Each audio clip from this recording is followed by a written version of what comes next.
বঙ্গে তৃণমূলের ভরাডুবি 2026 বিধানসভা নির্বাচনে হেরে যাওয়ার পর তৃণমূলের অন্দরে শুরু হয়েছে দ্বন্দ্ব। একে একে মুখ খুলতে শুরু করেছেন দলের কর্মীরা। তাদের দাবি, তৃণমূলের ভরাডুবির পেছনে মাস্টার মাইন্ড অভিষেক বন্দ্যোপাধ্যায়।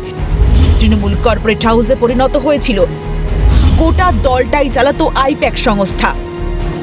তবে এসব দেখে চুপ নেই তৃণমূলও। দলবিরোধী মন্তব্য করার অভিযোগে দলের 5 মুখপাত্রকে শোকজ করেছে দল। সেই তালিকায় রয়েছেন রেজু দত্ত, কৃষ্ণেন্দু চৌধুরী, কোহিনুর মজুমদার, পাপিয়া ঘোষ এবং কার্তিক ঘোষ।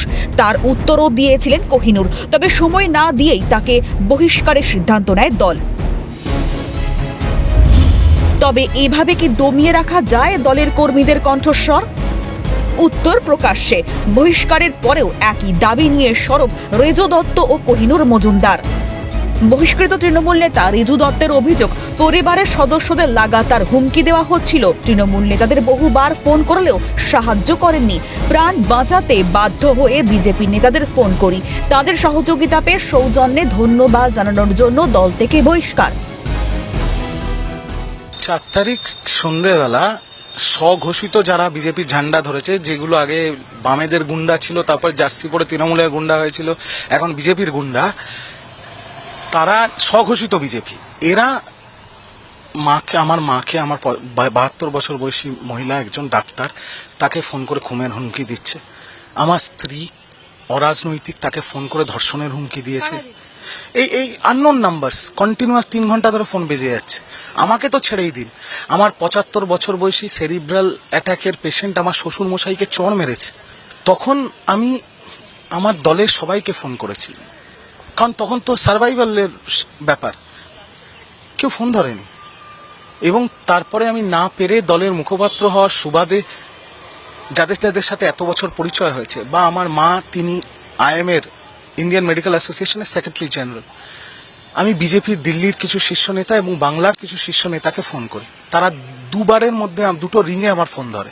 আর আমি তাদের এটাই বলি, আমি তৃণমূল করি, তখন করতাম, এখন তো সাসপেন্ডেড, যে আমার কি বেঁচে থাকার অধিকার নেই? আমার পরিবারের কি বেঁচে থাকার অধিকার নেই? এবং আমি এটা বলবো যে আমার লোকাল বিজেপির বিধায়ক রিতেশ তিওয়ারি, সে নিজে আমাকে প্রোটেকশন দিয়েছে। সে নিজে পুলিশকে ফোন করে বলছে রিজুর গায়ে হাত দেওয়া মানে আমার গায়ে হাত দেওয়া। এছাড়াও আইপ্যাকের জন্যই তৃণমূল শেষ হয়ে গিয়েছে বলে দাবি বহিষ্কৃত তৃণমূল নেতা রেজু দত্তের।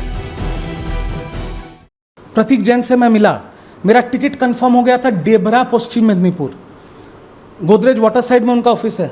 उनके ऑफिस से मैं निकला, उनके ऑफिस के बाहर ही दूसरा एक अर्जुन बोल के कोई व्यक्ति है, उसका ऑफिस है।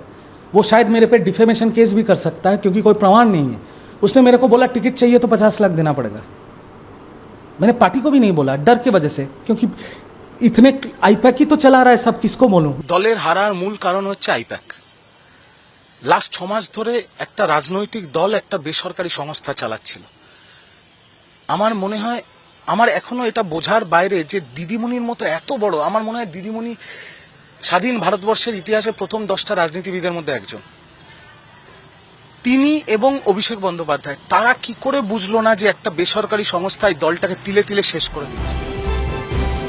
বহিষ্কৃত তৃণমূল নেতা কোহিনুর মজুমদারের দাবি, তৃণমূলকে শেষ করেছে হঠাৎ করে প্যারাশুট থেকে নেমে আসা একমাত্র অভিষেক বন্দ্যোপাধ্যায়। এই মতামত থেকে পিছু হটছি না।